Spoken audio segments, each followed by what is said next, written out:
Ako po si Julie, 25 years old at nagtatrabaho bilang photographer para sa isang production company dito sa Makati.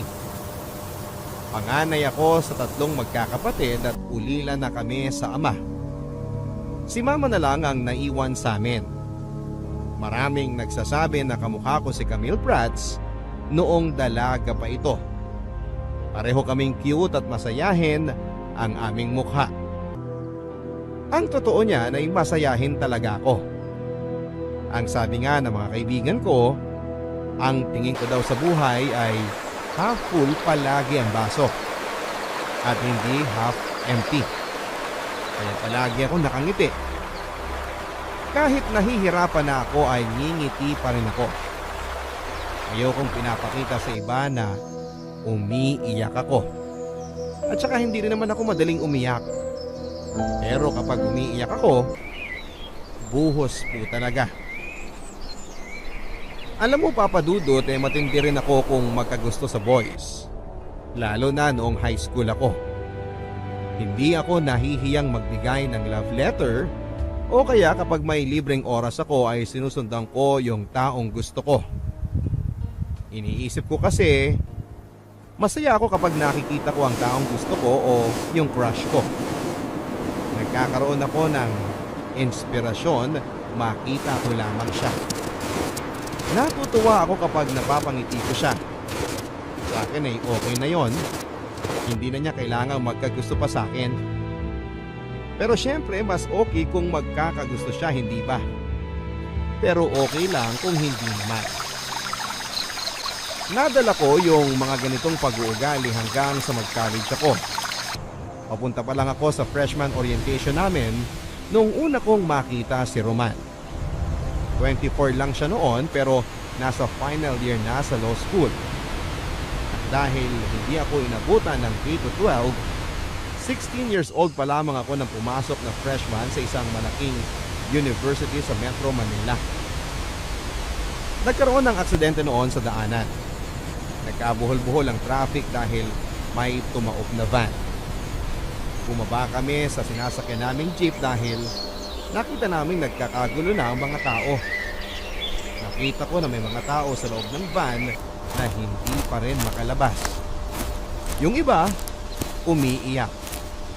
Yung iba naman ay humihingi ng saklolo. Kaya lang, lahat ng mga tao ay parang tulala. Walang makagalaw sa sobrang shock dahil sa aksidenteng nangyari. Tapos ay bigla na lang akong nakarinig ng malakas na sigaw. Hindi sigaw na parang natataranta kundi sigaw na parang nag-uutos. Nakita ko sa kaliwa ko ang isang lalaking nirorolyo ang mahabang sleeves ng polo niya habang nagdidikta sa mga tao kung ano ang gagawin. Siya mismo ang dumapa para kunin ang mga taong natrap sa loob ng tumaob na van. Isa-isa nilang nailigtas ang mga pasahero. Mabuti na lang at walang namatay. May mga nasugatan pero hindi naman malubha. By that time ay dumating na ang rescue team kaya nabigyan ng emergency treatment ang mga nasugatan. Palakpakan ng mga tao nang mahugot ni Roman ang huling tao sa van. Doon ako unang humanga at nagkagusto sa kanya. Nung una kong nakita si Roman, Papa Dudut, ay hindi ko alam na iisa lang pala ang pinapasukan naming university. Pero dahil magkaiba kami ng kurso ay hindi ko siya nakikita. Nagkita na lamang kami nang muli kaming nagkabanggaan sa library. As in, literal na banggaan talaga. Medyo clumsy rin kasi ako kaya hindi ko siya napansin. Pero siya yung nag-sorry sa akin habang tinutulungan niya akong pulutin yung mga gamit ko. Ako naman ay natulala na lamang. Wala akong nasabi kundi okay lang. Yun lang. Hanggang sa umalis na siya, sayang. Hindi ko man lang natanong kung ano ang pangalan niya. Ang kisig ng mukha niya, Papa Dudut. Sa malayo medyo matatakot ka kasi mukhang domineering. Pero sa malapitan, parang masasabi mo sa kanya lahat ng problema mo kasi alam mong makikinig siya. Pero mabait siguro akong tao, Papa Dudut, kasi may extra blessing akong natanggap mula sa langit. Naiwan ni Roman ang ID niya sa counter na iniraman niya ng libro. Student assistant yung kaibigan ko kaya nakuha ko kaagad yung pangalan niya. Pati yung kurso, student number at napasigaw na lamang ako ng thank you Lord. Mula noon ay pinuntahan ko na siya sa building nila. Inalam ko yung schedule niya, pati yung mga lugar na madalas nilang tinatambayan ng kapareho niyang mga law students. At dahil may camera ako na may telephoto lens, madalas ko siyang nakukunan mula sa malayo. Naglalakad, nag-aaral, nakikipag-usap sa mga kaibigan. Sa madaling salita ay naging stalker ako ni Roman, Papa Dudut. Hindi naman unusual na may dala akong camera kasi visual communication ang kurso ko. Required kaming mag-submit ng photos ng iba't ibang tema. Nagkataon nga lang nakasama si Roman sa mga pictures.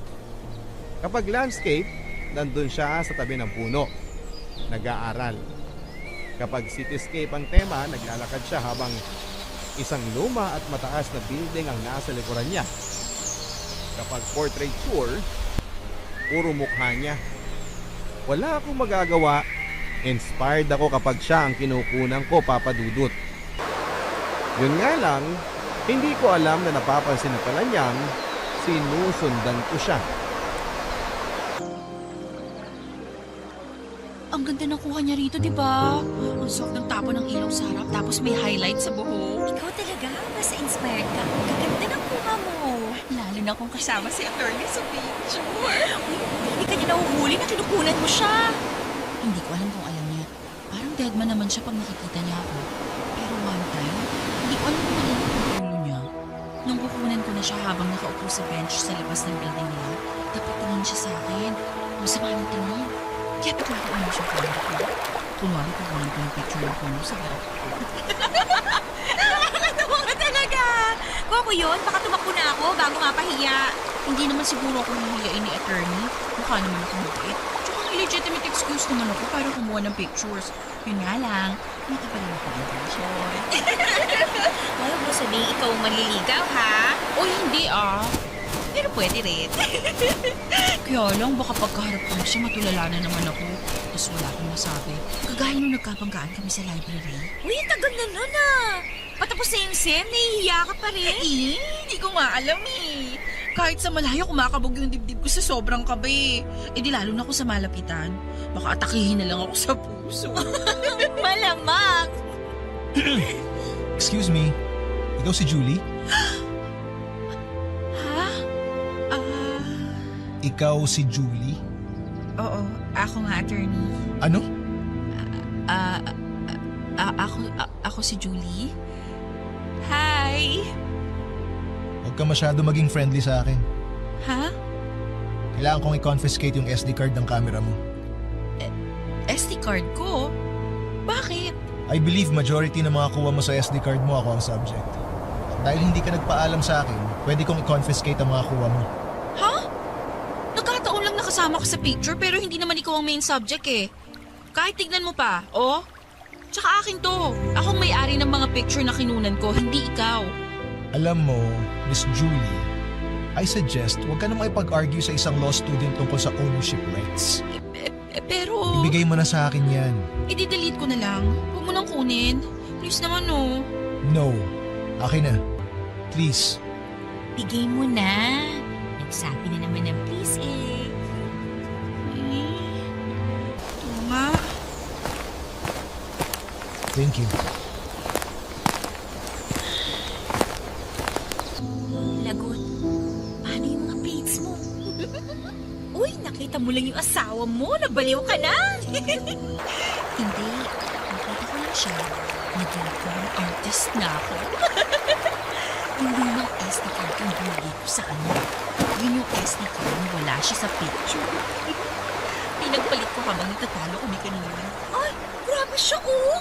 Siyempre naman no, pinaghirapan ko yung mga pictures na kinunan ko sa kanya. Bibigay ko lang. Hindi no. Namang pag nakita niya yung laman ng SD card, magwawala yun. Hahantingin ka nun. Eh di mabuti. Next sem, Siya naman ang magkahabol sa akin. Baliw! Kaya lang nang sumunod na semester ay hindi na kami nagkita pa. Huling taon at huling sem na ni Roman sa university. Pero hindi ko na siya nakita pa. Dahil nung sumunod na semester ay nagkaroon ng isang napakalungkot na pangyayari sa pamilya namin. Namatay si Papa. Devastated kaming lahat sa pagkamatay ni Papa. Lalo na kasi spoiled kaming lahat sa kanya. Mula kay Mama hanggang sa bunso naming kapatid ay spoiled sa kanya. Kaya hanggang ngayon, iniingatan ko pa rin ang unang kamerang binili niya para sa akin. Masakit kasi maaga kaming iniwan ni Papa. Pero kailangan naming harapin ang reality na wala na siya. Sa pagkalibing kay Papa ay nagmeeting kami ng mga kapatid ko. Kasama si Mama. Si Papa ang breadwinner sa pamilya at nung namatay siya ay nawala na ang taong nagpo-provide ng mga pangangailangan namin. At dahil masyado pang bata ang dalawang kapatid ko, kami ni Mama ang nagtutulungan sa mga magiging gastusin namin sa pang-araw-araw. Naghanap ng mapapasukang trabaho si Mama. Pero dahil hindi naman nakatapos ng college, nahirapan siyang makakuha ng trabaho. Nang matanggap naman siya sa trabaho ay hindi naman ganong kalaki ang sweldo niya. Nasa minimum lang. Ako naman bilang panganay ay nag-decide ako na maging irregular student na lamang. Kapag may pang-tuition, saka ako mag-enroll. May mga semester na nagpa-file ako ng leave of absence para magtrabaho at makapag-ipon ng pang-tuition. Kaya inabot ako ng halos 7 years bago ako nakagraduate sa isang 4-year course, Papa Dudut. Sa loob ng 7 years na yon, hindi ko pa rin makalimutan si Roman. Pero dahil naging busy na ako sa pagtatrabaho at pag-aaral ay hindi ko na siya hinahanap pa. Ang sabi sa akin ni Marie, after a year pagkatapos niyang graduate ay nakapasa na to ng bar. Wala siya sa top 10 pero nasa 3% ng mga nakapasa. Yun nga lang ay hindi ko na alam kung saang legal office siya napunta. Pero noong mga panahon na yon, kahit na hindi ko siya nakikita at wala na akong balita pa sa kanya, isa pa rin siya sa mga nagbibigay sa akin ng inspirasyon at lakas para magpatuloy at lumaban sa buhay. Dahil sa kanya at dahil nakikita ko ang mga pictures niya, nagiging positive pa rin ako sa buhay ko.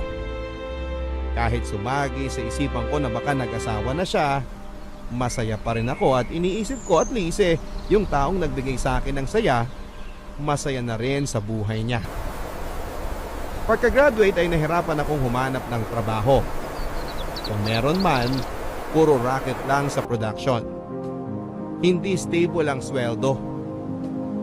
Noong mga panahon na yon ay nag-aaral pa ang kapatid ko kaya kailangan ko ng trabahong may sweldong natatanggap kada kinsenas at 30 para matulungan sila sa pag-aaral. Nirecommend akong legal assistant ng kaibigan ko sa isang law firm. Madali naman ako natanggap kasi noong working student ako ay isa sa mga naging trabaho ko ay messenger sa isang law firm. Tumutulong din ako sa mga legal secretaries ng mga abogado nila, kaya naman kahit papaano ay may alam na rin ako. Kahit para legal work ay pinapagawa na rin sa akin kapag busy ang mga tao. First day ko sa law firm ay walang masyadong tensyon. Kasi ang sabi nila, yung attorney na magiging boss ko ay naka-leave daw. After 3 days pa bago siya bumalik. Kaya habang wala siya, tumutulong muna ako sa mga ibang legal assistants ng mga trabaho nila. Gumagawa ng sex search o yung secretary certificates. Nagpo-file ng motion for extension. Nagmo-monitor ng mga email para sa schedule ng mga abogado sa korte o court hearing nila. Chill lang ako sa loob ng 3 araw. Julie! Uy! Hi, Mia! Ang aga mo ah! Siyempre, ngayon dating ng boss ko. Ngayon pa lang kami makikita kaya magpapa-impress ako. Good luck sa'yo. Tara, sabay na tayo sa elevator. Okay. Ay, ako muna. Galing kasi sa basement eh. Hindi, pwede pa. Dali, singit tayo. Okay. Ayaw mo talagang malate ha? Naman! Nga pala, bakit mo sinabing good sa akin? Eh kasi yung natapat sa yung abogado na higpit. Yung mga legal assistant niya, pag nagkamali, may warning muna tapos pag naulit, hindi na pinababalik. Talaga? Sobrang higpit? Grabe! Di bale, yung mga pinagagalitan ng legal assistants, hindi naman sumasama ang loob sa kanya. Bakit? Sobrang tanda na kaya hindi na nila inaaway. Hindi no? Sobrang gwapo kaya. Kaya imbis na magalit, naiiyak na lang sila sa panghihinayang na hindi na nila makikita ang gwapong boss nila. Ganun? Dapat pala, ingat ako palagi. Mahirap nang magkamali. Bihira ang kwakong boss. Kaya lang, parang hindi babae ang gusto eh. Lalaki rin yata. Kasi 32 years old na, wala pang asawa o girlfriend. At minsan nag-date, pero walang steady na tinidate. Sayang! Kawalan sa ating mga kababaihan kung Becky pala siya. Di bale, expert ako sa gay lingo, besh. Baka pareho kami ng type na lalaki. Shh! Ingay mo. Ay, sorry. Ay, salamat. Lumuwag din. Nasaan? Nasa likod mo. Hi, Sir RML. Hi, sir. Roman! Julie, right? Yes, sir. Don't worry. Nagbibigay ako ng 3 warning bago ko pinagre-resign ng assistant ko. Attorney? At hindi ako member ng third sex. Ako rin po! Oh my gulay, Papa Dudut. Yung last 30 seconds bago kami dumating sa floor namin ang pinakamahabang 30 seconds ng buhay ko. Pagkalabas ng elevator ay hindi ko alam kung saan ako susuot dahil sa sobrang hiya. Pero naging professional si Attorney Roman sa akin. Pinapunta niya ako kagad sa office niya para i-orient ng mga inaasahan niyang gagawin ko bilang legal secretary niya. Pagkatapos ng initial shock ay kumambyo na ako kaagad sa work mode ko. Una, kasi ayoko magkamali dahil kailangan ko ng stable na trabaho. At ikalawa kasi si attorney may love pala ang boss ko. Bawal magkamali. Kaya lang medyo nalungkot din ako kasi parang hindi na niya ako naaalala. Sa bagay, 7 years ago na rin yun at nagbago na rin ang itsura ko. Nag-mature na. At isang beses lang kami nagkausap. Okay lang sa akin. May bonus inspiration na uli ako. Thank you, Lord. Sa loob ng mga sumunod na araw, papadudot kung merong gagawing evaluation sa aming mga legal assistants, siguradong excellent ang makukuha kong grade. Paano ba naman kasi ako palagi ang nauuna sa office namin at halos kasabay ko na yung maintenance ng building na pumapasok sa umaga. Bago dumating si attorney ay handa na yung mga papeles na kakailanganin niya for the day. Handa na rin ang coffee niya. Black na may 3 sachet ng brown sugar na kasama. May kasama pang konting kakanin na binili ko sa may amin. Kaya naman talagang masarap na pang merienda yon o kaya naman pang almusal. Nung una kong dinalhan si attorney noon ay tumaas ng konti ang kilay niya. Parang sinasabing, ano to? Pride? Ngumiti na lang ako at sinabing, hindi po attorney, Energizer. Kinain naman niya at nagustuhan niya. Kaya tuwing umaga ay nagdadala ako ng kakanin para sa kanya. Akala tuloy ng mga nagtitinda noon sa amin, meron akong boyfriend na mahilig sa kakanin. Ang sabi ko na lang malapit na, sabay tawa. Masipag ako magtrabaho at mabilis akong matuto. Sa katunayan ay madali kong natutunan ang hierarchy ng mga abogado sa opisina namin. Associate ang tawag sa mga bagong pasok ng abogado. Senior associate naman ang tawag sa mas matagal na ng konti sa kanila. Tapos junior partner at ang pinakamataas ay senior partner. Si attorney ay senior associate pa lang pero ang chismis sa opisina, before the year ends ay gagawin siyang junior partner. Magaling siya eh.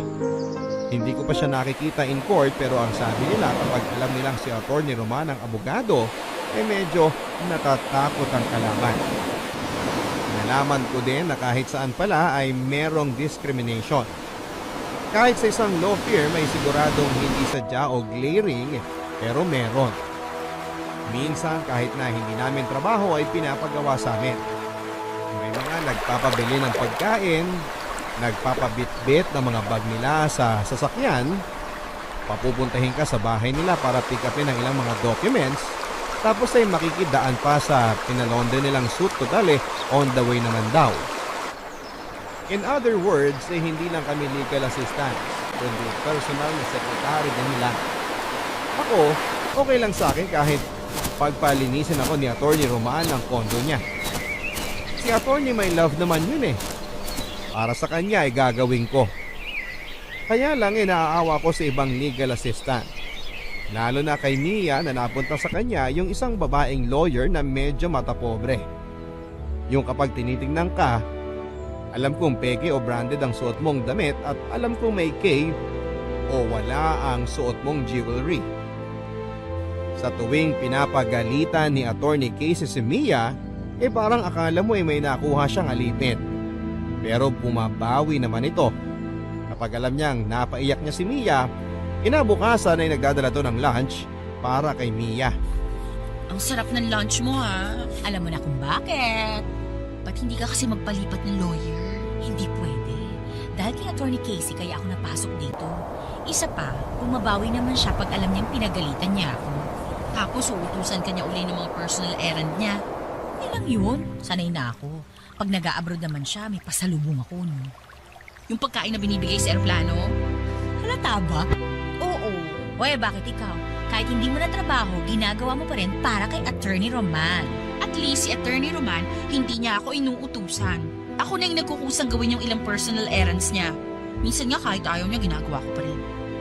Papagalitan niya ako, pero alam ko, grateful siya sa ginawa ko kasi nakakatulong ako para mabawasan yung maliliit na bagay na medyo toxic para sa kanyang gawin. Gusto ka kay Attorney Romano. Shhh! Lakas! Kasi may motivation para gawin yung ginagawa ko. Tsaka magaling si Attorney Roman. Hoy, magaling din naman si Attorney Casey ah. Marami na nga ako natutunan sa kanya. Magaling ba yung puro motion for extension ang pinapagawa sa'yo? Pa-extend ng mga kaso? Tsaka anong natututunan mo? Umiyak ng tahimik? Julie? Attorney! Nakabalik na kayo galing sa korte sa Bulacan? Obviously. At mukhang hindi mo narinig kasi may iba kayong pinagkakaalaman. Sorry, sir. Julie, wait mo sa Napa-photocopy mo na ba yung pleadings na pinapafile ko sa korte kahapon? Opo, attorney. Nasa table niyo na po. Good. Julie? Attorney? Na-appreciate ko yung mga ginagawa mo para sa akin pero sana, kung anong advice mo sa kaibigan mo, sundin mo rin. Hindi kayo alalay. Huwag niyong ibaba ang sarili niyo dahil lang nagkataong mas mataas ang ranggo namin sa inyo dito sa office. Sir? Narinig mo usapan namin? Ibig sabihin... Narinig kong pinag-uusapan niya si Attorney Casey. Ah! Okay.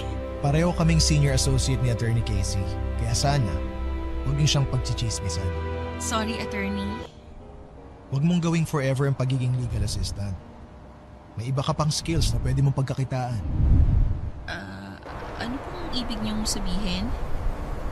Nagkibit balikat na lamang si Attorney Roman sabay pasok na sa office niya. Anong ibang skills ang sinasabi niya, Papa Dudut? Office skills? Alam kaya niyang nagsa-sideline ako kapag weekend para madagdagan ang kita ko? Bigla tuloy akong nahiya. Pero tuloy pa rin ako sa ginagawa kong pagtulong kay Attorney Roman. Wala namang masama. Isa pa ay masaya akong nakakatulong sa kanya. Papa Dudut, nakalimutan kong sabihin na kaya din pala ako medyo asar kay Attorney Casey kasi bukod sa pagiging arogante, ay may gusto rin siya kay Attorney Roman. Technically, karibal ko si Attorney Casey kay Attorney Roman. Hindi lang yun chismis, Papa Dudut. Nakikita namin kapag magkasama sila. Gusto niyang laging nakahawak sa braso ni Atty. Roman. Si Atty. Dedma. Kapag nakikita ko nga sila ay parang gusto kong umagitna na sa kanila at paghiwalayin silang dalawa. Kaya lang, legal assistant lang ako. Wala akong karapatan. Julie, pasok ka rito sandali, please. Hi, Julie. Hi, Attorney Casey. Ano yan, Attorney Roman? Kailangan ni Attorney Casey nung manifestations na pinagawa ko sa'yo kanina. Tapos na ba? Opo, tapos na. Wow, Roman. Very efficient talaga ng sekretary mo. Balik na lang tayo. Sanay na sa'yo si Mia. Sanay na sa akin si Julie. Huwag mo nang guluhin ang sistema. Selfish mo naman. Ano, Julie, payag ka? Po? Mabait naman ako eh. Tsaka pag nasa akin ka, papalitan natin ang style mo ng pananamit. Gagawin kitang mas feminine, hindi yung puro maong at polo shirt ka na lang. Mas efficient para sa akin yung maong at polo shirt. Roman naman, babae si Julie, wag mong gawing one of the boys. Alam kong babae siya. Opo, babae ako. Sa bagay, kaya siguro yung messenger sa 7th floor may crush sa'yo. Alam mo ba yun, Roman? Hindi ako interesado. Alam mo, Julie, bagay kayo ng messenger. Ano ang pangalan nun? Si Ernie po. Kaibigan ko lang yun. Mas kaibiganin mo pa, Julie. Pareho kayong masipag, pareho kayong rank and file. I'm sure magiging compatible kayo sa isa't isa. Parang kami na naman. Bagay kami, hindi ba? Stop it, Casey. Hindi ka nakakatawa. Hindi naman ako nagpapatawa eh. Dapat kasi kung kanino ka lang bagay, doon ka lalapit. Hindi mo pwedeng abutin yung mga bagay na hindi mo kayang abutin. Hindi ba, Julie?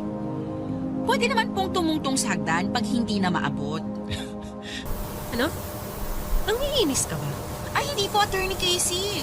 Pinatatawa ko lang kayo kasi masyado kayong seryoso ni Attorney Roman. Talaga? Katulad nung pinatawa mo ako nung maling SD card ang binigay mo sa akin dati. Maling SD card? Sige ba, kukunin ko lang yung pinapagawa nyo? Anong SD card? Private joke. Naaalala niya, Papa Dudut. Naaalala pa rin niya ako. Naaalala pa rin ako ni Attorney. Halo-halong emosyon ang naramdaman ko pagkatapos ko sa office ni Attorney Roman. Masaya kasi ang ibig sabihin, hindi niya ako nakalimutan. Takot kasi ibig sabihin nun, baka gantihan niya ako sa maling SD card na ibinigay ko noon sa kanya. Hiya, kasi ibig sabihin alam niyang may gusto ko sa kanya at ako ang dati niyang stalker. Baka isipin niya na sinusundan ko siya. At excited kasi ang ibig sabihin baka naman kahit konti ay may future kaming dalawa o wishful thinking ko lang yon, Papa Dudut. Sana hindi. Mula noon ay naging medyo awkward na ako kay Attorney Roman. Pero siya naman yung medyo parang natatawa sa sitwasyon namin. Minsan parang sinasadya niyang pansinin yung mga bagay na ginagawa ko sa kanya dati. Halimbawa, bakit hindi ko na raw siya binibigyan ng kakanin kasama ng kape niya? Sa ate ko namatay na yung kapitbahay namin gumagawa ng kakanin. Kaya hindi na ako nakakapagdala. Gusto kong humingi ng sorry kay Mang Ising, Papa Dudut. Kasi pinatay ko na siya sa office namin kahit buhay pa siya. Ayokong umasa. Ayokong matuwa ng husto kasi baka hindi naman magkatotoo. Okay na kasi ako noon na wala akong iniisip, kundi yung nararamdaman ko lang. Masaya na ako na secretly ay may gusto ako kay Attorney. Pero ngayong alam kong alam na niya na may gusto ako sa kanya, hindi ko maiwasang hindi kabahan sa tuwing nakikita ko siya o tinatawag ang pangalan ko. At alam kong masasaktan ako ng husto kapag nagalit siya o na-disappoint siya sa akin. Mia! Napaka-inefficient mo talaga! Bakit po, Attorney Casey? Ano bakit? Nakalimutan mong i-remind sa akin yung juice ko? Hindi mo na-monitor? Naku po, sorry po, Attorney Casey. Hindi ko sinasadya. Hindi mo sinasadyang maging tanga. Ano bang silbi ng sorry mo? Siguradong mapapagalitan ako ni CSC bukas. Nakairita ka! Sorry po, Attorney. Hindi na po mauulit. Hindi mo papakita sa akin buong linggo, ha? Sorry po, ma'am. Sorry po talaga. Mia! Mia!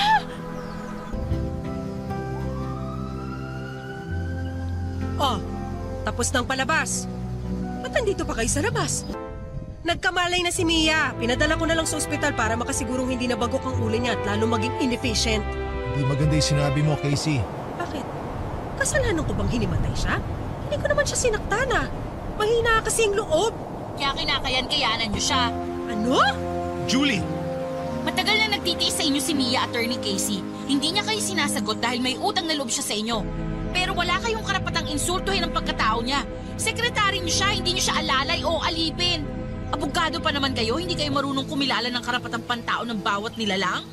Roman, patigilin mo sekretary mo kundi irereklamo ko siya sa senior partner natin para mapaalis na yan. You don't have to do that. Bago mo siya maisumbong, paalisin ko na siya rito. I'm sorry, Julie.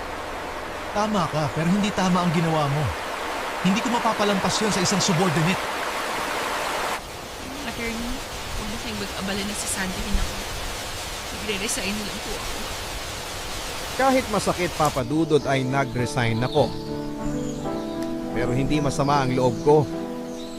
Ang tanga ko pagdating sa pag-ibig, no, Papa Dudut.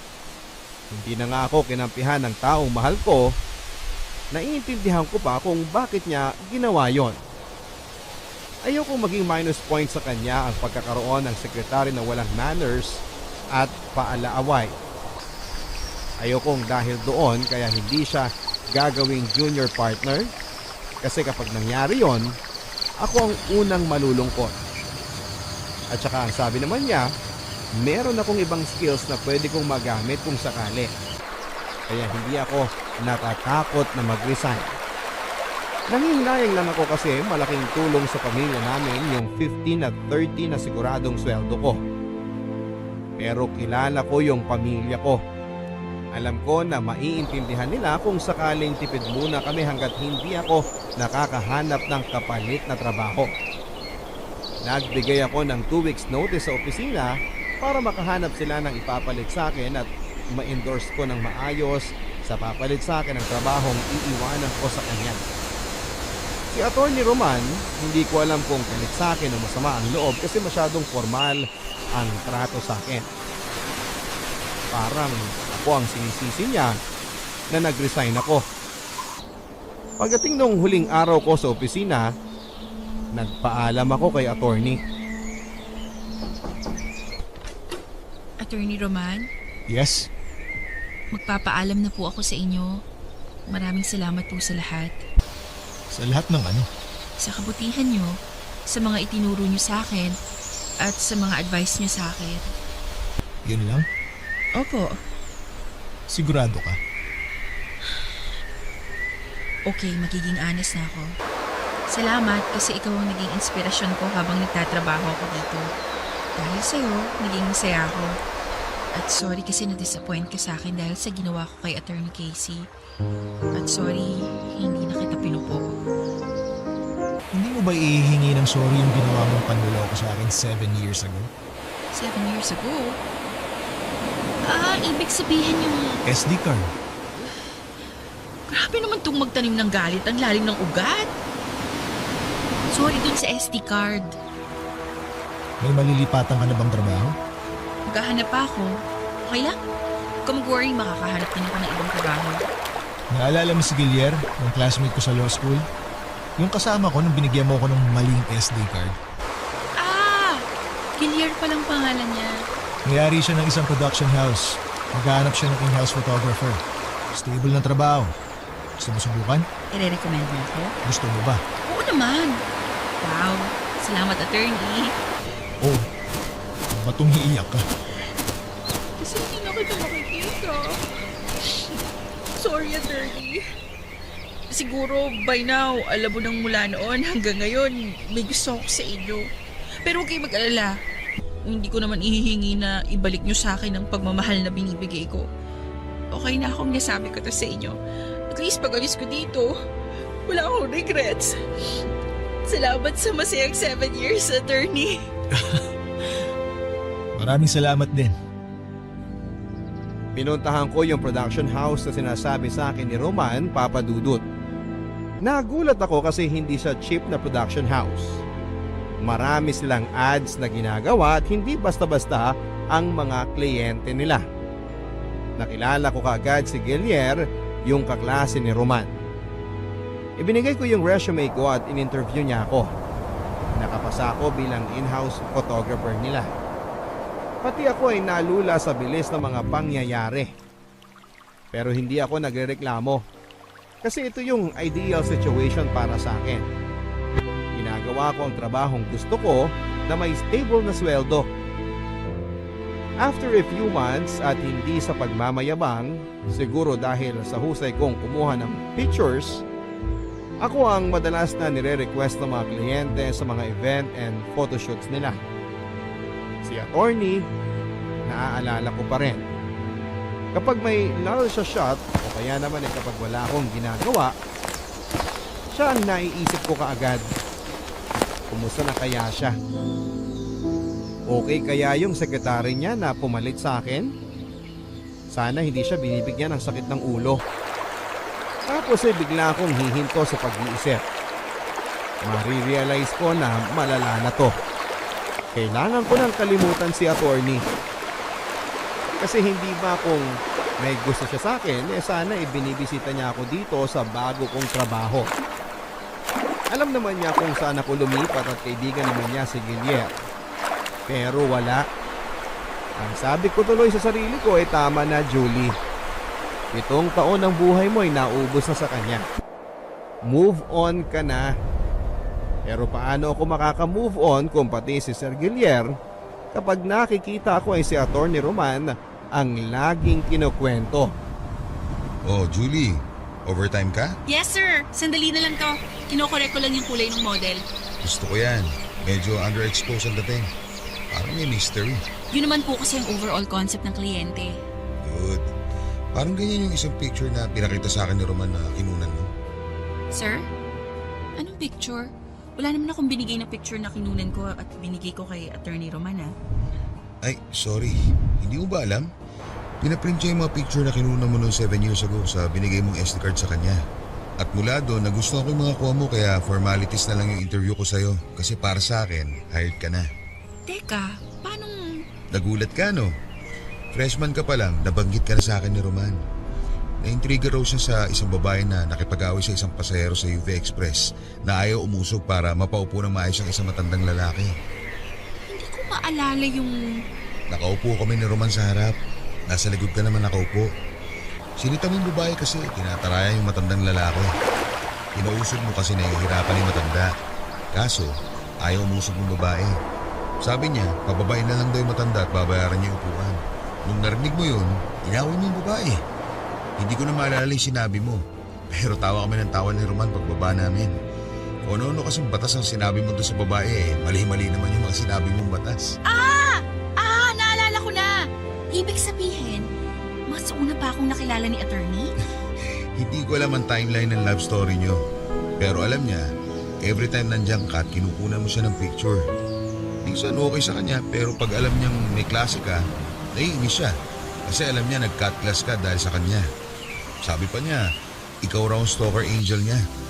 May sense of justice para sa ibang tao pero para sa sarili, wala. Para namang telenovela to, sir. Ang hirap paniwalaan.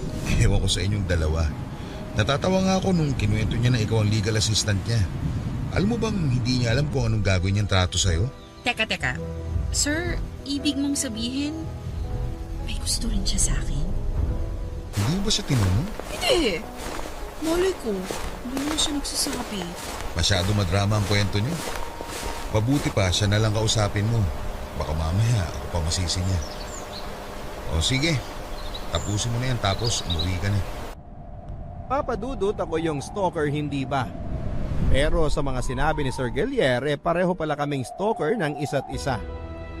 Pagkatapos ng hilaw na confession na yon, hilaw kasi hindi galing mismo kay attorney at galing sa kaibigan niya. Kaya hindi pa counted yon, hindi ba? So paano na?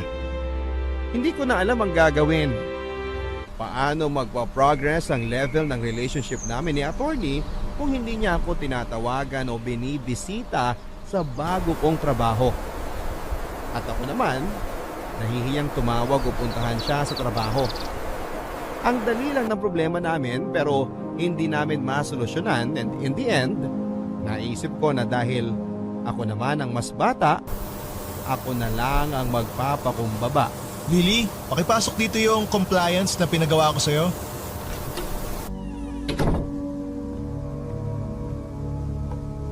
Ano to? Humingi ba ako ng coffee at pagkain na... Julie! Long time no see. Kung hindi pa talaga ako pupunta dito, hindi mo ako pupuntahan sa trabaho ko? Bakit naman kita pupuntahan sa trabaho mo? Di mo ako kukumustahin? Sinasabi naman ni Gilier sa akin kung anong ginagawa mo sa opisina mo, kaya alam ko kung okay ka o hindi. Alam mo, nakakaloka ka. Ako? Bakit? Gusto pa talaga babae yung maliligaw sa'yo? Liligawan mo ako? Depende. Depende sa ano. Kung magpapaligaw ka. Baliw ka talaga. Nagkwento sa'yo si Gilier, ano? Marami siyang kwento sa akin. Ay. Alright. Let's make this right. Ha? Paanong... Julie? Pwede ba kitang ligawan?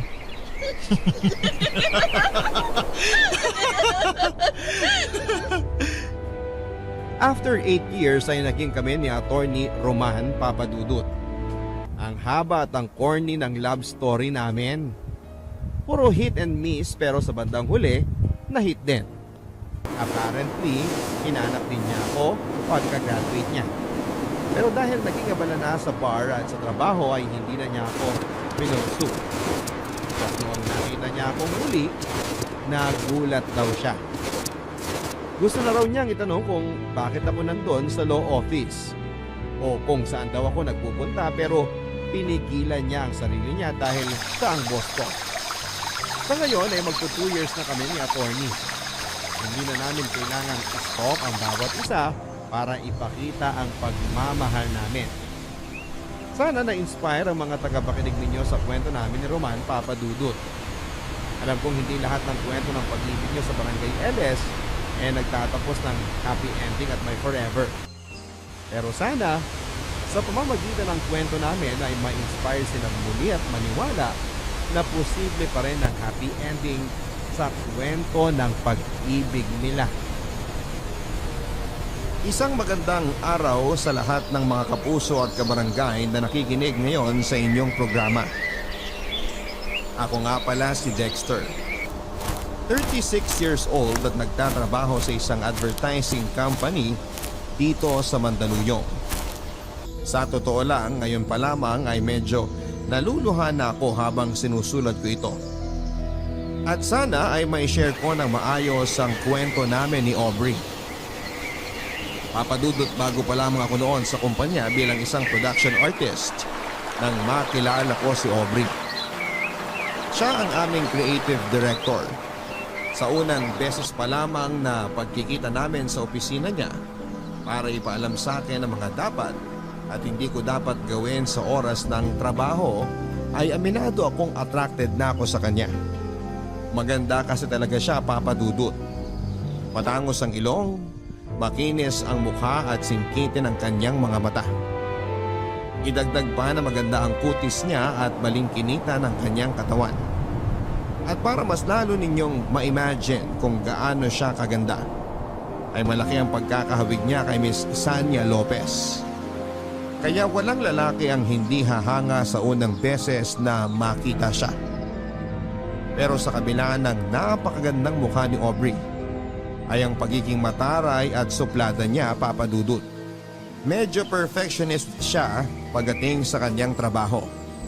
At sa konting pagkakamali mo lamang ay ipaparamdam niya sa iyo na parang ikaw ang pinakabobong empleyado niya sa opisina. Minsan ko na kasing naranasan na masigawan niya nang nagkamali ako sa trabaho. At paglabas ko nga ng opisina niya, naabutan ko pa ang mga kasamahan ko sa trabaho na nagkakatuwaan at nagpupustahan kung hanggang kailan daw kaya ako tatagal bilang production artist ni Aubrey. Marami na raw kasi ang nag-resign dahil sa ugali niya. At akala ko rin na hindi ako tatagal sa trabaho ko. Pero hindi ko napansin na halos 1 taon na pala ako dito sa kumpanya. Papadudot sa mga kaopisina ko rin nalaman na si Aubrey ang tipo ng babae na walang alam puntahan kung hindi bahay at trabaho lang. At kahit kailan daw kasi ay hindi siya sumama sa kahit na anong get-together na para sa mga empleyado. Wala rin siyang kahit na sinong matatawag na kaibigan o close man lang sa opisina. Siguro nga kasi ay masyado siyang mataray. Siya yung tipo ng boss na kahit konting pagkakamali lang ng isang empleyado ay parang magugunaw na ang mundo sa galit. Hoy Lily, thank you dito sa regalo ah. Kailangan ko talaga nito kasi wala na akong lalagyan ng mga sapatos sa bahay. You're welcome. O ikaw naman, Dexter, sino nabunot mo sa exchange gift natin? Ikaw na lang ang hindi pa nagbibigay ng regalo, ah. Ay, wala siya dito eh. Paanong wala? Halos lahat naman tayong creative team. Nandito na sa pantry. Nauna na nga lang kumain yung iba. Except for Dragonessa Queen! Oo nga, no? Sanay na kasi akong hindi siya nakikita every mini Christmas party natin at exchange gift. Counted nga pala siya. Oo, counted siya. Ako pa nga ang nabunot niya eh. Nakita ko na lang kanina na may regalo sa table ko. Kaya palang aga niyang pumasok kanina. Ayaw niya siguro may makakita sa kanya na naglalagay ng regalo sa table mo. Siguro nga. Kasi ako yung pinakauna sa ating pumasok pero pagdating ko kanina, nasa table na siya ng office niya. So paano ba yan, Dexter? Mukhang kakailanganin mo talagang pumasok sa isang nag-aapoy na kuweba para maibigay ang regalo mo sa kanya. Ay, dali mo na rin tong pagkain niya. Pinagtabi na namin siya. Kasi alam namin na hindi siya pupunta dito sa pantry para makipag-celebrate. Bakit naman? Dahil ba sa religion niya? Hindi, no? Alam mo yan si Dragonessa? Sa ilang taon namin nagpapasko dito sa opisina, kahit kailan, hindi pa yung nakipag-celebrate sa amin. Paano makikiselebrate? Subsub nga sa trabaho. Lunch break nga niya, hindi siya lumalabas ng opisina niya. Kasi nga, mas gusto niya mag-amoy kuweba siya kaysa makibonding sa atin. Naku, good luck sa'yo, Dexter, kung paano mo ibibigay yung regalo mo sa kanya. Sama pa naman ang ugali nun. Kaya baka narayan ka lang niya kapag inabot mo na yan. Ikaw talaga, Nolan. Kung ano-ano na naman ang sinasabi mo tungkol kay Miss Aubrey. Mabait naman yung tao. Stricto nga lang pagdating sa trabaho. At iba ang istrikto sa masama ang ugali. Pero na rin yun. Wala nga siyang pakialam sa mga kasama niya sa trabaho eh. Sinabi mo pa. Naalala ko tuloy nung nagkasakit ang anak ko, tapos 1 linggo akong absent. Hindi nga niya ako binigyan ng suspension dahil sa absent ko. Pero hindi niya rin in-approve ang mga emergency leave request ko. Ilang araw tuloy akong walang sinweldo nang dahil sa kanya. Pero di ba in-explain naman ni Miss Aubrey kung bakit hindi na-approve ang mga leave request mo? Dahil wala kang nasubmit na medical documents that time. Required kaya yun para sa mga nagli-leave. Kahit na, no? Yung ibang manager nga ina-approve yun. Siya lang talagang hindi pumapayag. Sa tingin ko, sumusunod lang naman si Miss Aubrey sa policy ng opisina natin. Perfectionist nga kasi sa trabaho si Miss Aubrey. Kaya ayaw niya nang may nagkakamali. Mas lalong ayaw niya sa mga empleyado na hindi sumusunod sa policy niya at ng opisina na to. Saka pwede ba, iwasan na natin ang pagsasalita ng negative sa kanya. Hindi pa naman natin siya kilala talaga para husgahan natin yung buong pagkatao niya.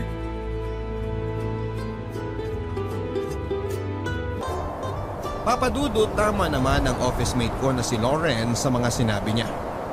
Istrikta si Aubrey pagdating sa trabaho pero hindi ibig sabihin noon ay masama ng ugali niya. Gusto niya lang na maayos sa mga trabaho namin sa opisina. Lahat ng malamig na pakikitungo niya sa amin at kasungitan niya ay ginagawa niya yon para mas ayusin namin ang kanya-kanyang trabaho. Isa pa ay hindi naman talaga namin siya kilala para husgahan sa kung sino talaga siya. Papadudot na tapos ang mini Christmas celebration na walang Aubrey na dumating para makijoin sa amin. Ang sabi ni Lauren ay normal na raw yun. Mas magugulat pa raw sila kapag bigla na lang sumulpot at nakikain si Aubrey. Kagaya ng dati ay nakakulong lamang siya buong maghapon sa opisina niya.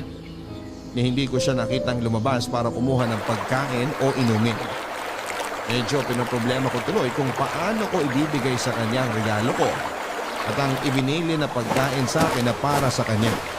Sa totoo lang, Papadudot, ay natuwa ako ng pangalan niyang nabunot ko para sa exchange gift namin. Kahit noong una ay napapaisip na kagad ako sa kung ano kayang regalo ang ibibigay ko sa kanya at kung paano ko yon iaabot. Pero mas nangibabaw pa rin ang tuwa dahil magkakaroon ako ng dahilan para makausap siya ng hindi related sa trabaho. Sa totoo lang, para kasing ang hirap niya kasing lapitan at kausapin. Lalo na kung hindi trabaho ang pag-uusapan. Kaya naman magkahalong kaba at excitement ang naramdaman ko habang inaabangan ko siyang lumabas ng opisina niya. Kaya lang nang ma-imagine ko na baka tama si Nolan at tarayan niya lang ako kapag binigay ko sa kanyang regalo, ay nag-decide akong ilagay na lang yon ng palihim sa opisina niya. Papadudot, pahapunan nang sa wakas ay magbukas ang pinto ng opisina ni Aubrey at lumabas siya para siguro kumuha ng tubig sa pantry.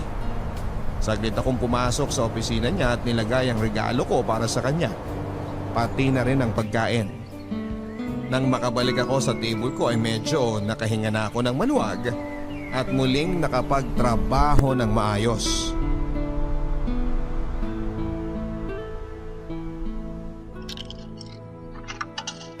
Grabe, ang lamig sa loob. Buti na lang, coffee break ko na. Makakuha nga muna ng kape.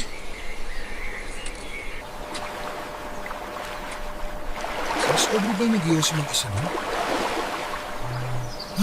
Siya nga.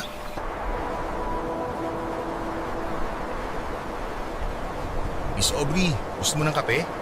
Hindi, okay lang. Salamat. Ikaw, Yossi, gusto mo? Meron pa akong extra. Hindi po kasi ako nagsisigarilyo eh. Magkakape lang po talaga ako kasi sobrang lamig po doon sa loob ng opisina. Pwede ba wag mo na nga akong pinupo? Mas matanda ka pa kaysa sa akin. Okay, sige. Break time mo ba? Tapos ka na sa trabaho mo sa loob? Oo. Hinihintay ko lang yung ipapasa na bagong film sa akin ni Lauren para sa next project natin. Gagawin ko na rin kagad yung cover design mamaya para makita mo. Buti naman. Para hindi tayo palagi naghahabol sa deadline. Ayoko kasi talaga na natatambakan ng trabaho. Sabi nga nila sa loob, 2 weeks ahead daw sila palagi sa deadline na binibigay ng mga client natin. Hindi ko kasi gusto na nasasanay silang pumipetiks-petiks kahit may mga bagay na dapat pang trabahuhin at tapusin. Sa bagay, mas okay naman talaga yun. Para hindi tayo napipressure palagi sa deadline. Salamat nga pala dun sa regalo mo. Ayun. Saan mo pala nabili yun? Tsaka, paano ko nasigurado na wala pa akong kopya mo? Alam mo kasi, ilang taon ko nang hinahanap yung librong yun eh. Nakita ko kasi yung bookshelf mo sa office at yung collection mo ng mga libro. Pareho kasi kayo ng collection ng tita ko eh. Kaya napansin ko na parang kulang ka ng isang title ng book na yon. Talaga? Mahilig din siya magbasa ng novel? Oo, lalo na ng mga romance novel. Actually, kung mapapansin mo nga, medyo luma na yung binigay ko. Hiningi ko lang kasi yun sa kanya. Kaya dinagdagan ko na lang ng imported na tsokolate yung regalo ko sa'yo. Okay lang. Ako nga sobrang hirap na hirap talaga akong hanapin yun eh. Kasi laging out of stock. Ilang beses na ako nag-request sa mga bookstore pero wala pa rin. Kahit nga sa mga international online shop, hindi siya available. Buti pala yun talagang naisip kong iregalo. Sa totoo lang, medyo nahirapan ako maghanap na ibibigay sa'yo kasi parang halos lahat meron ka na eh. Ay, hindi, no, ano ka ba? Anyway, thank you ulit po. Na-appreciate ko yung pagiging observant mo sa loob ng opisina. Walang anuman. Alam mo, mag-iisang taon na ako dito sa kumpanya pero parang ngayon lang kita nakita ngumiti ng ganyan. Bagay pala talaga sa'yo. Ano bang sinasabi mo dyan? O sige na, babalik na ako sa loob. Huwag ka na magtatagal dyan ha. Marami pa tayong trabaho.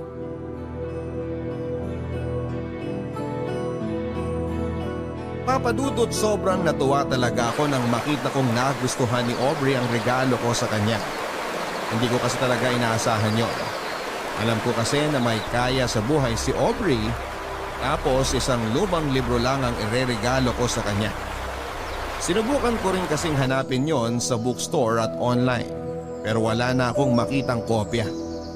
Mabuti na lang talaga at pareho sila ng koleksyon ng tita ko at pumayag si tita na hingin ko ang isang libro niya.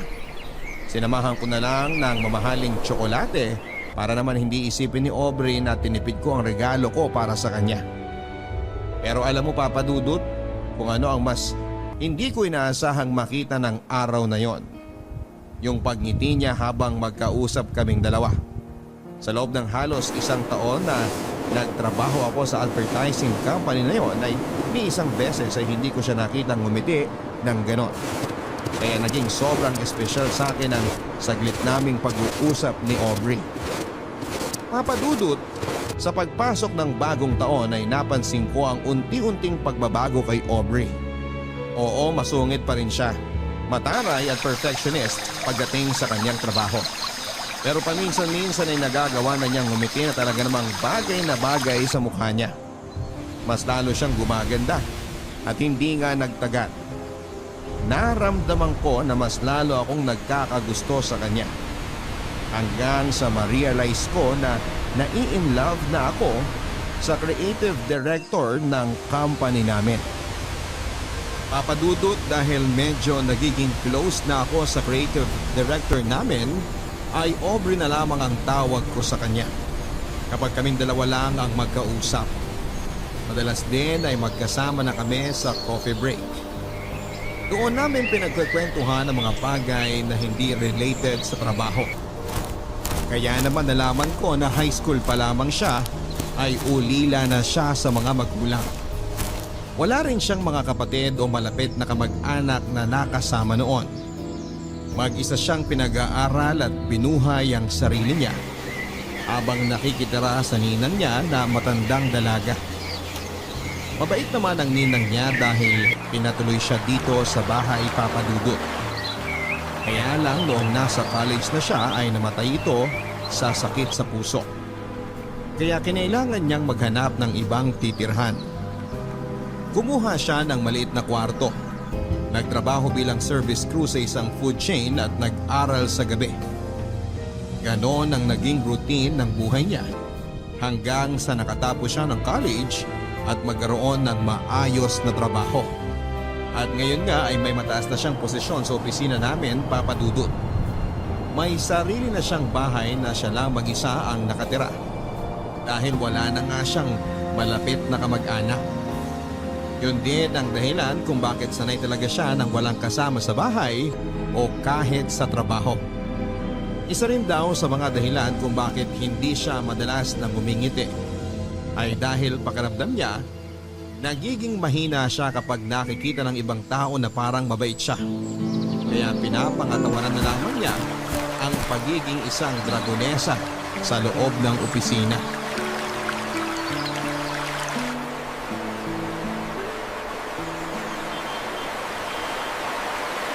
Ano ba yan? Wala pa rin tumitigil na taxi.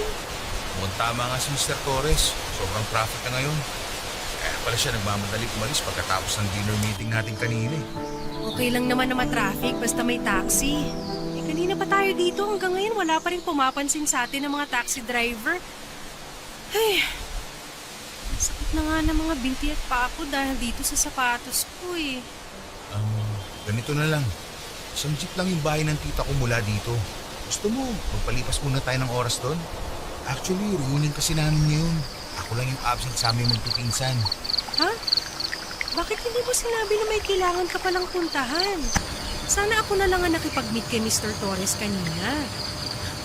Okay lang. Ayoko naman na mag-isa ka lang humarap sa kanya kaya nagpumilit na rin ako sumama. Saka, maaga ako nagsabi sa kanila na hindi mo na ako makakapunta. Ano naman yung parents at kapatid ko eh. Kung ganyan na may mga personal ka na lakad, pwede naman magsabi ka para hindi na kita naaabala. Hindi naman kasi ikaw ang dapat nakasama ko ngayon eh, pero nag-extend ka pa ng oras para sa meeting na to. Ay, konti na lang talaga. Ipapasa ko na sa iyo ang korona ng pagiging overtime queen ko sa opisina. Wala pa rin namang tatalo sa'yo. Saka sabi mo nga, di ba? Dapat tinatapos muna ang trabaho bago pumetics. Pero hindi na nga ito parte ng trabaho mo at dapat kanina ka pa nakauwi. Trabaho ko na to tsaka ni Nolan. Bakit kasi ngayon pa siya umabsent kung kailan may meeting kami? If I know may hangover lang siya, how irresponsible.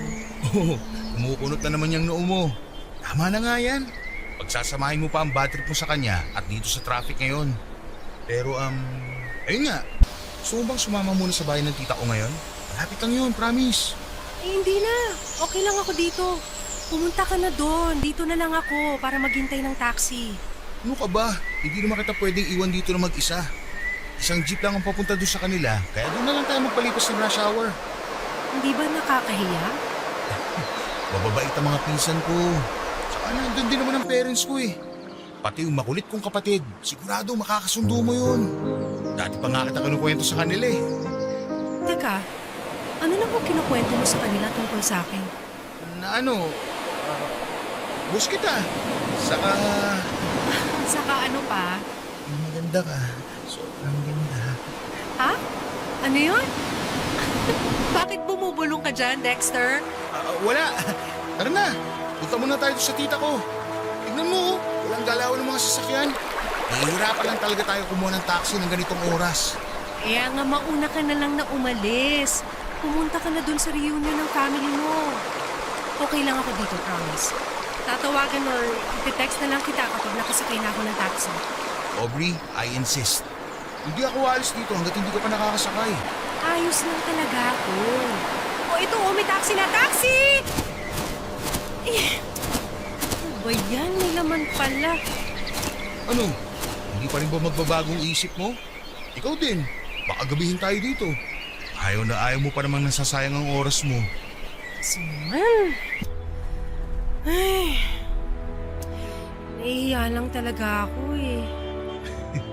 Huwag kang mag-alala. Mababait talaga ang mga pinsan ko sa buong family ko. Kaya sigurado ako na mag-i-enjoy ka ron. Sa tingin mo ba, okay lang talaga sa kanila na pumunta ako? Oo naman. Sabi ko nga diba, matagal ka na nilang gustong makilala ng personal. Saka akong bahala sa'yo kung sakaling gabihin man tayo. Ihatid kita pa uwi. Kaya tara na. Ako na magdadala nitong bag mo.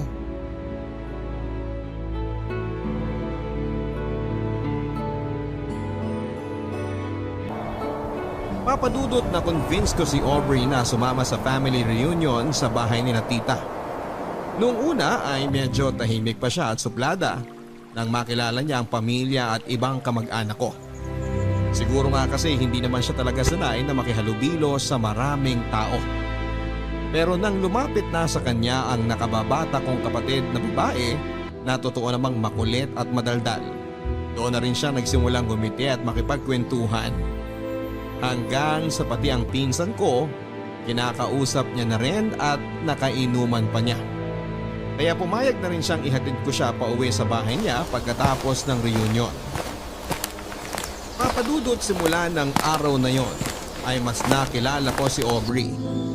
Yung totoong siya na hindi nagtatago sa pagiging isang dragonesa ng opisina.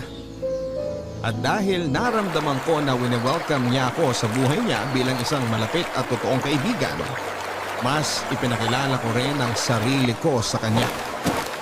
Kung dati-rate bahay at opisina lamang ang alam na puntahan ni Aubrey, nagkaroon na kami ng chance na dumaan sa coffee shop pagkatapos ng trabaho. Pero hindi para sa isang client meeting, kung hindi para kumain, magkape at magkwentuhan. Madalas din kapag weekend ay nasa bahay namin siya. Kung hindi sila magkakwentuhan ng kapatid kong babae, tumutulong naman siya sa pagluluto kay mami.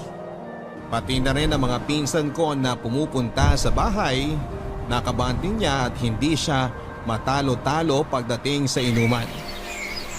Alam mo papadudot, pakiramdam ko nga minsan ay nag-iiba si Aubrey kapag nasa labas na siya ng opisina. Nawawala na kasi yung pagpapanggap niya na mataray siya at sobrang perfectionist sa buhay.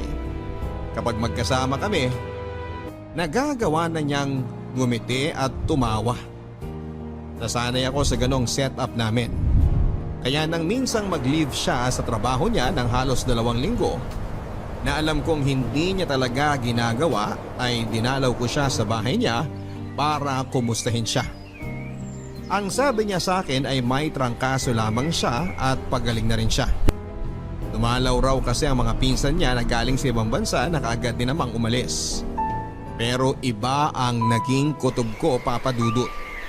Lalo na nang bigla na lang siyang nahilo habang magkausap kami.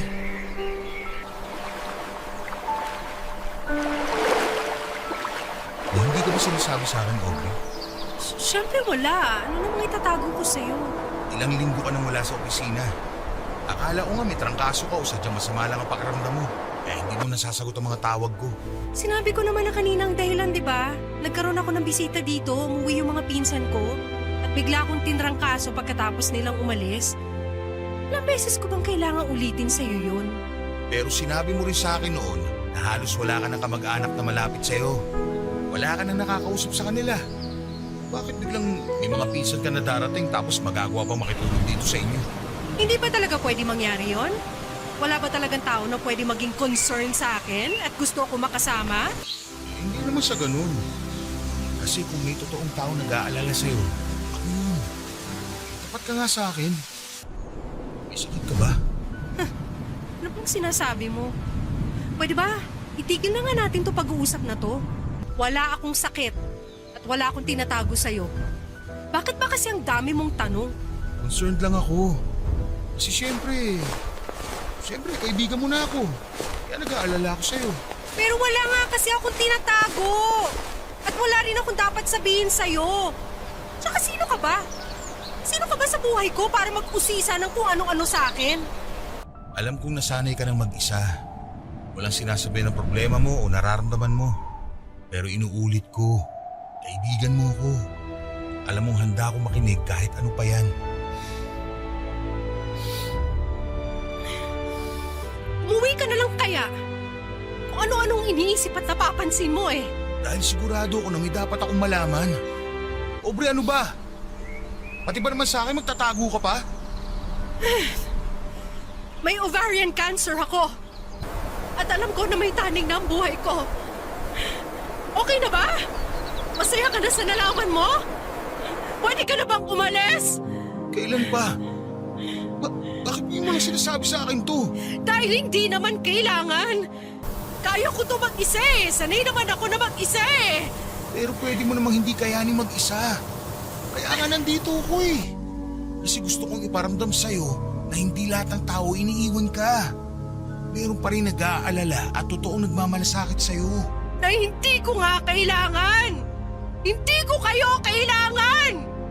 Wala akong kailangan at kaya kong sarili ko kasi doon naman ako sanay. Bakit ba kasi ang kulit-kulit mo? Kaya ko nga eh. Kaya ko mag-isa.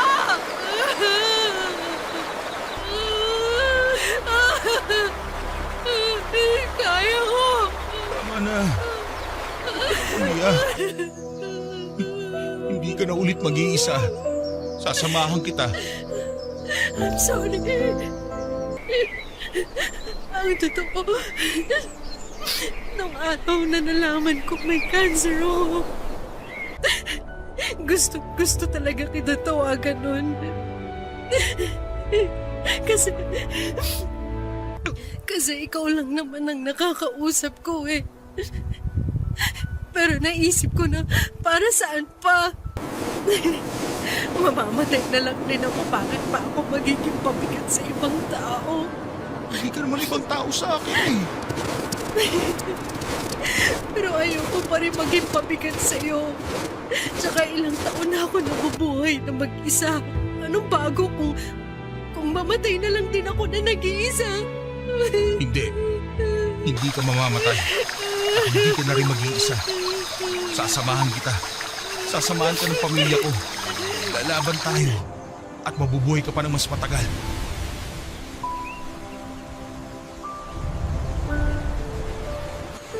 Sobra akong nasaktan nang malaman ko ang tungkol sa stage 2 ovarian cancer ni Aubrey Papadudut.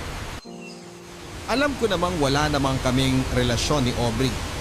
Pero sobrang espesyal niya na kasi para sa akin. Siguro sa iba, lalo na sa mga kaopisina ko, ay para siyang isang dragon na palaging nag-aapoy sa galit. Pero para sa akin kasi ay hindi nila nakita kung paano umamo at maging malambing ang isang dragon. Sa kabila ng pagiging perfectionist niyang boss, ay may tinatago siyang kabaitan na hindi niya ipinapakita sa lahat. Madalas siyang nagpapabili ng pagkain na para sa mga kaopisina ko kahit na hindi siya nakikihalubilo o kumakain na kasama namin. Nagpapabot din siya ng cake o regalo sa kung sino man ang may birthday. At kahit na hindi ko siya kadugo ay tinuring niya na halos na totoong magulang sina mami at daddy. Pati na rin ang kapatid ko na sobrang sabik na magkaroon ng ate. Naging parte siya ng pamilya ko hindi lang dahil sa tinanggap niya kami, kung hindi dahil kami mismo ang may gusto na maging parte siya ng pamilya namin. Kaya nang nalaman ko ang tungkol sa sakit niya, gustong gusto ko nang humagulhol pero pinilit kong pigilan. Dahil ayokong panghinaan siya lalo ng loob. Ako lang kasi ang pwede niyang kapitan at kuhanan ng lakas. Kaya kailangan kong magpakatatag sa harap niya. Kahit ako man ay pinanghihinaan na kaagad. Ang naisip ko kasi noon ay bakit si Aubrey pa. Hindi naman sa hinihiling ko na sana ibang tao na lamang ang magkasakit pero napakabata pa kasi niya para danasin ang ganong klase ng hirap ng nag-iisa. Papadudot kagaya ng pinangako ko kay Aubrey ay hindi ko na ulit siya iniwan ng nag-iisa. Hindi ko sinabi sa opisina ang tungkol sa totoong dahilan ng pagpapile niya ng extension para sa leave niya. Pero alam ko naman na hindi magtatagal ay malalaman nila ang tungkol sa sakit ni Aubrey.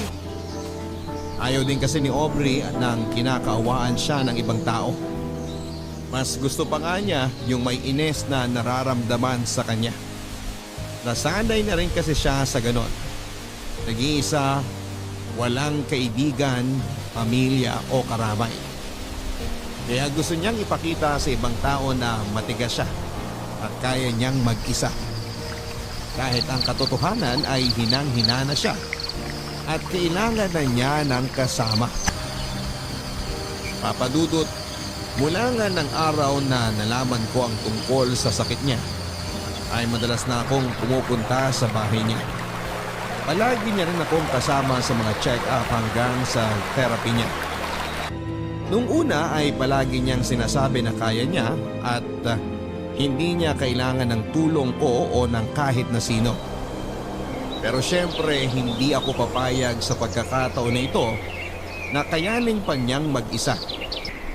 Gusto kong iparamdam sa kanya na may kaibigan na siya sa katauhan ko at pamilya na rin niya ang pamilya ko. Hindi ko alam kung gaano ko pa siya katagal na makakasama at ayokong isipin na malapit nang magwakas ang buhay niya. Naniniwala at nananalig pa rin ako na gagaling si Aubrey. Mabuti siyang tao at hindi niya deserve ang ganitong klase ng sakit o sitwasyon para sa sarili niya.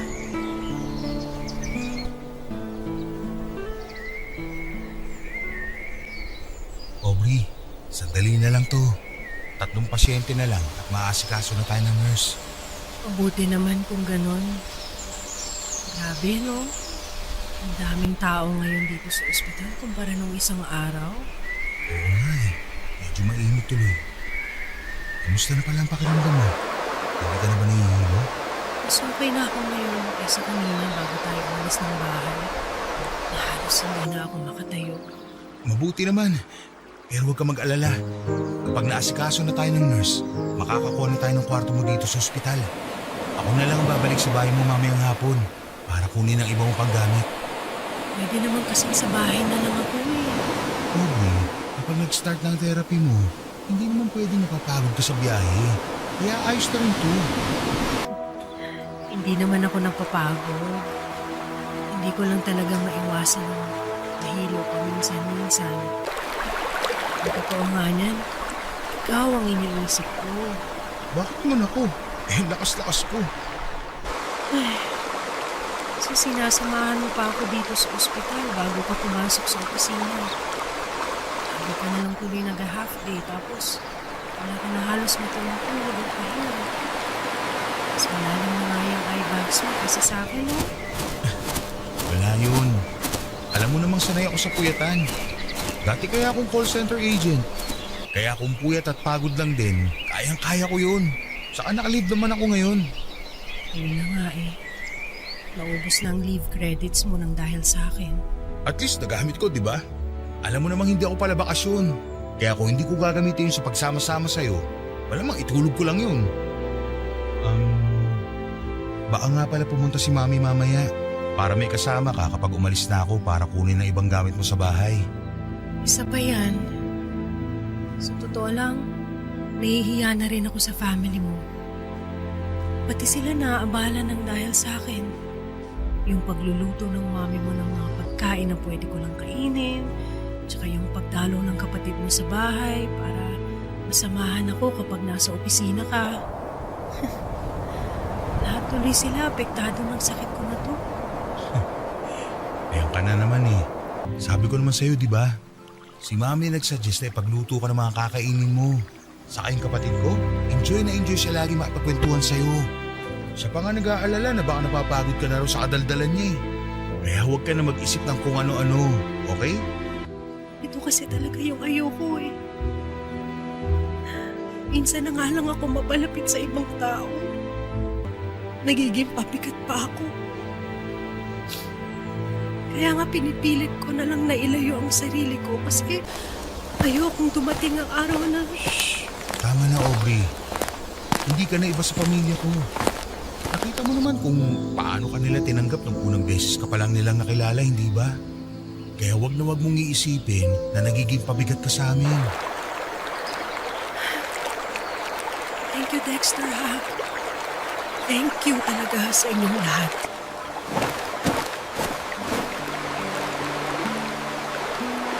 Papadudot dahil nga sa naubos na ang leave credits ko sa opisina, ay madalas nang hindi nababayaran ang mga araw na hindi ako pumapasok. Pero sinisigurado ko na bago ako mag half day o mag leave ay natapos ko ng lahat ng mga trabaho na dapat kong tapusin.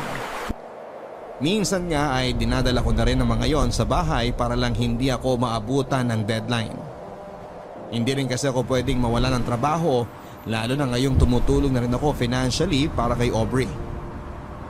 Papadudot kahit paano ay nabawasan ang pagod ni Aubrey sa pila at biyahe nang pumayag na siyang magpa-confine sa ospital para doon na ituloy ang therapy niya. Nang nalaman din ng pamilya ko ang tungkol sa sitwasyon ni Aubrey, ay sila na ang nag-offer ng tulong para sa kanya. Nagbabantay sa ospital ang kapatid kong babae at si Mami naman ay palaging nagluluto at nagdadala ng pagkain na pupwede kay Aubrey. Parte ng pamilya na talaga ang turing nila kay Aubrey at alam kong nararamdaman niya yon. Papadudot na kwento rin kasi ni Aubrey sa akin dati na may mga alaala pa siya na kasama niya ang mga magulang niya at sobrang saya nila noon. At kapag daw nasa bahay namin siya noon at kausap niya si Mami o ang mga kapatid ko ay ramdam niya na parang hindi na siya iba sa pamilya ko. Yun naman talaga ang gusto kong iparamdam sa kanya, Papadudot. Kaya nga natuwa na rin ako nang hindi na niya tanggihan ang tulong ng pamilya ko. Nasamahan siya sa ospital kapag nasa trabaho ako.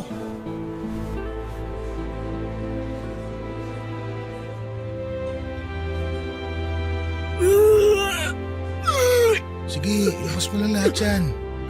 Tapos gagaan na ulit ang pakiramdam mo.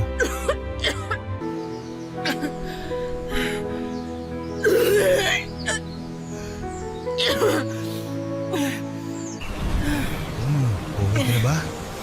Okay na bang pakiramdam mo? Medyo okay na. Sandali lang ha. Lilinisin ko lang to.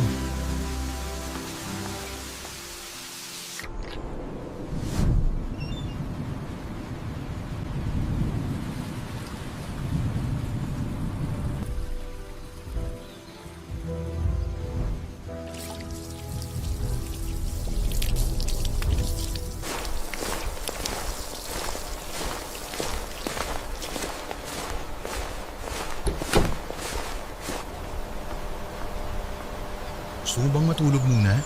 Hindi. Ayoko. Para kasing wala na akong ibang ginawa kundi matulog ng matulog. Yun naman kasi ang kailangan ng katawan mo. Pahinga. Nakakapagod din pala magpahinga. Lalo na kapag paulit-ulit. Ang sabihin mo, naninibago ka lang kasi sobrang workaholic mo. Nanggaling nga pala sila mami dito kanina habang tulog ka. Dinalhan ka nila ng prutas. Talaga? Tawagan ko na lang siguro sila mamaya para makapagpasalamat ako. Oo, siguradong matutuwa sila kapag narinig nila ang boses mo.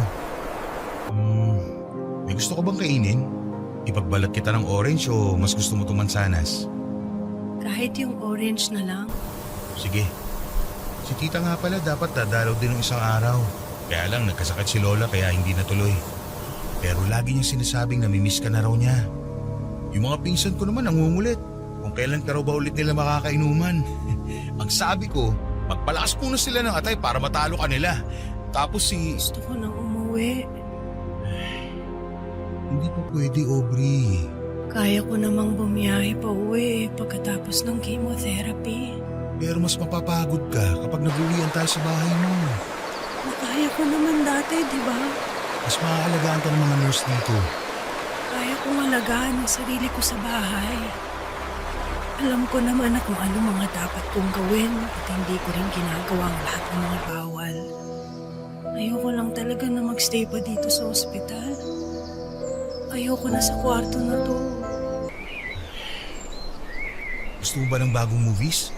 O bagong books para malibang-libang ka? Pwede ko rin naman sabihan ng kapatid ko na kapag wala siyang pasok, dito na muna siya ulit. Pero baka ikaw naman ang mapagod sa kadaldalan niya. Hindi naman ako naiinip. Hindi rin ako nalulungkot. Pakiramdam ko lang talaga. Kung magtatagal pa ako dito sa kwarto, lalo akong manghihina. Ilang session na lang naman tayo dito. Tapos makakauwi na tayo. Please, Dexter. Gusto ko na talagang umuwi. Ayoko na dito. Ayoko na ng amoy ospital, ng pagkain nila, na maramdaman na may sakit ako. Pero Aubrey, Sa bahay kasi kahit paano nakakakilos pa ako ng normal. Nararamdaman ko na wala akong nilalabanan na sakit. Kakayanin ko. Basta umuwi na tayo. Gusto ko na umuwi. Ayoko na dito sa ospital. Ayoko nang maramdaman ng paulit-ulit na may sakit ako.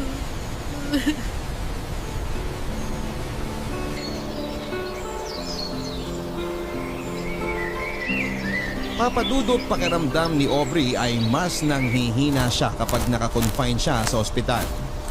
Kahit para sa akin ay mas convenient pa ngayon dahil may 30 minutes din ang biyahe namin tapos ay pipila pa kami. Pero hindi ko na nga napilit pa si Aubrey na magstay kami sa ospital. Papadudot pagkalipas ng 2 araw ay umuwi na kami sa bahay ni Aubrey. Pumupunta na lamang kami sa ospital kapag schedule na ng therapy niya. Matatag si Aubrey at kahit kailan ay hindi niya ako pinakitaan ng kahinaan o pagkapagod. Wala akong reklamo na narinig at palagi lang siyang nakangiti kapag tumitingin sa akin. Bagay na nagpapalakas lalo sa loob ko na malalampasan niya ang lahat ng ito. Malalampasan namin ang magkasama. Iba kasi ang dating na mga ngiti niya sa akin. Para bang gusto niyang iparamdam sa akin na kagaya ko ay lumalaban din siya at pareho kaming umaasa na gagaling siya. Papadudot sa totoo lang ay nagsisimula na akong panghinaan ng loob na malalampasan ni Aubrey ang napakabigat na pagsubok na ito. Lalo na nang tumaas sa stage 3 ang ovarian cancer niya na sinundan ng panghihina lalo ng katawan niya. Pero nakikita ko pa rin ang determinasyon niya na lumaban.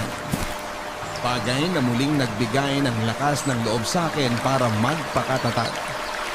Kung si Aubrey nga ay nangihina na ay pilit na nagpapakatatag at nagpapakalakas. Ano pa ako na walang iniindang sakit sa katawan.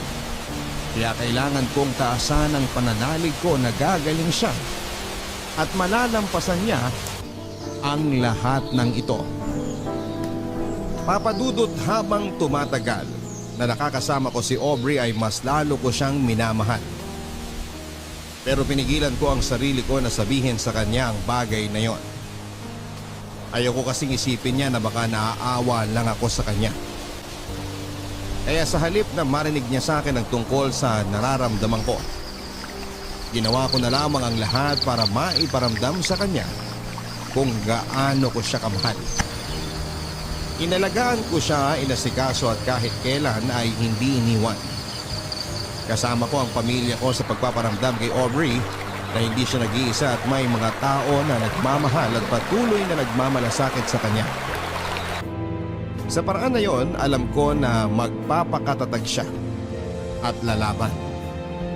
Hindi lang para sa sarili niya kundi para na rin sa amin. Papadudot dahil nga sa indefinite leave ni Aubrey sa kanyang trabaho, nalaman na ng mga kaopisina namin ang totoong nangyari sa kanya. Pati na rin ang dahilan kung bakit palagi akong late sa trabaho ko. Half day o nakalive. Halos lahat sila ay nakisimpatya sa pinagdadaanan ni Aubrey, Papadudot. At dahil nga madalas akong nakalive without pay sa opisina namin, nagsimula ko na ring magastos ang mga ipon ko. Hindi rin kasi biro ang gastusin para sa therapy at sa mga gamot ni Aubrey. At alam ko na paubos na rin ang savings niya. Kaya hanggang kaya ko ay tutulungan ko siya sa kahit na anong paraan na nalalaman ko. Uuwi ka uli ng maaga, Dexter? Oo, pero natapos ko naman na yung mga design na pinapagawa mo sa akin. Paano mo hindi matatapos madaling araw pa lang yata nandito ka na sa opisina. Yung totoo, natutulog ka pa ba? Oo naman eh. Weh! Hindi nga pare. Oo nga. Sa biyahe. Grabe siya! Sa biyahe talaga? Sakit kaya sa ulo matulog sa loob ng taxi o kaya sa jeep mo?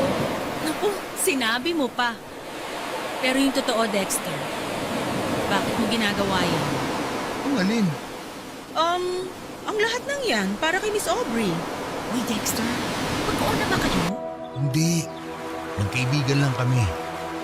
Wala na kasi siyang ibang pamilya o kamag-anak dito eh. Kaya walang ibang mag-aasikaso sa kanya kung hindi ako na lang. Buti na lang talaga kahit papano nandyan ka. Alam ko namang mabait si Miss Aubrey. May pagkamataray lang talaga. Saka ayaw niya lang talaga ng may nagkakamali sa trabaho, lalo na kapag nagiging cause of delay. Totoo yun. Mabait talaga siya. Nasanay lang talaga siya mag-isa. At hindi nakikihilubilo sa mga tao. Ay, medyo nagigilty nga ako eh. Ang dami ko kasi naging kapalpakan sa trabaho. Pakiramdam ko tuloy, masyado ko siyang ini-stress nung nandito pa siya sa opisina. Mabait naman kasi talaga si Miss Aubrey. Sadyang mahigpit lang siya, pero may pakialam siya sa mga empleyado niya. Madalas kaya siyang nagbibigay ng mga regalo kahit hindi natin siya binibigyan ng kahit na ano. At nagpapakain kapag may okasyon kahit hindi siya lumalabas ng opisina niya. Alam mo, naisip ko rin niya.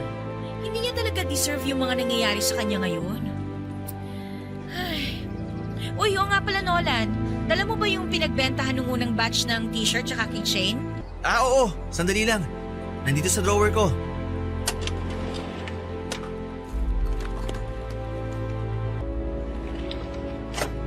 O pare, tanggapin mo to. Oh, para saan tong sobre ng pera? Konting tulong para kay Miss Aubrey. Nitong mga nakaraang buwan kasi, nag-isip kami kung paano kami makakatulong sa kanya. Sa inyong dalawa. At itong naisip naming paraan.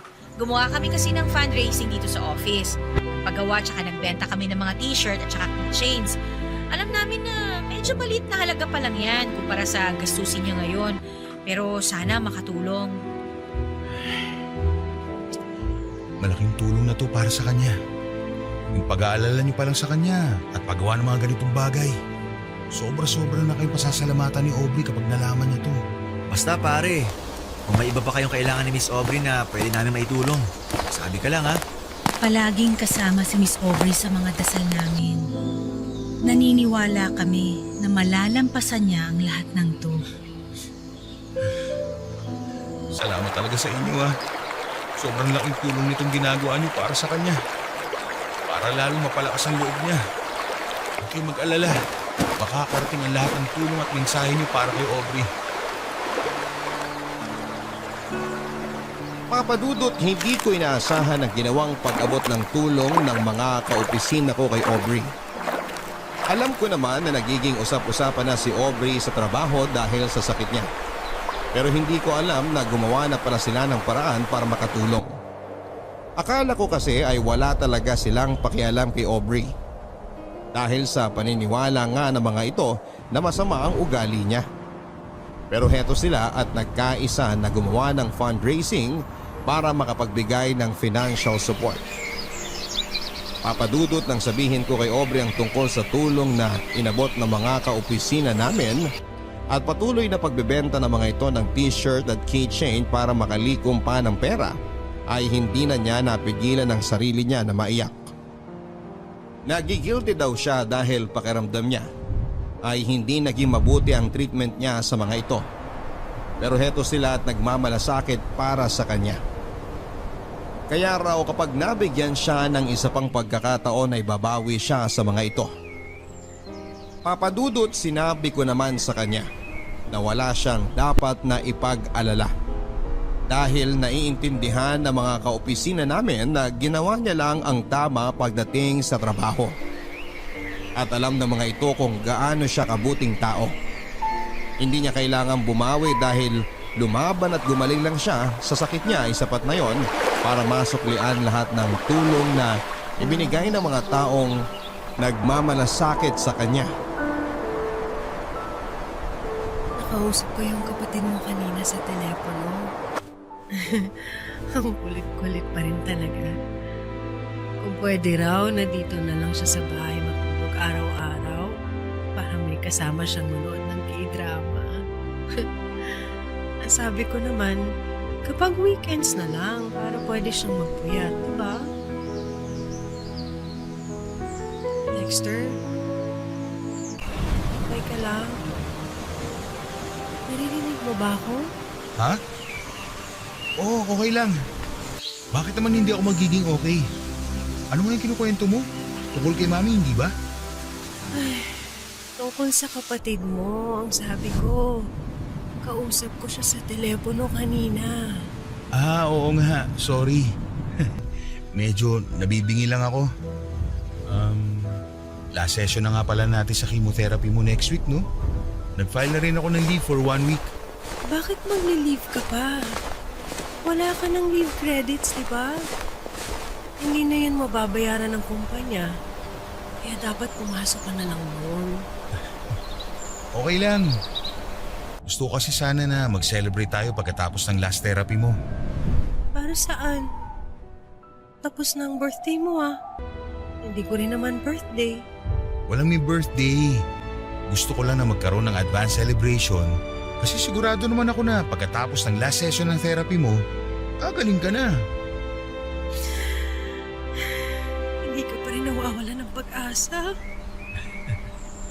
Kahit kailan, hindi naman ako nawala ng pag-asa eh. Araw-araw ka kayang pinagdadasal ni ng mami at tita. Pati na rin ng mga kaopisina natin. Saka sinabi ko naman sa'yo, hindi ba?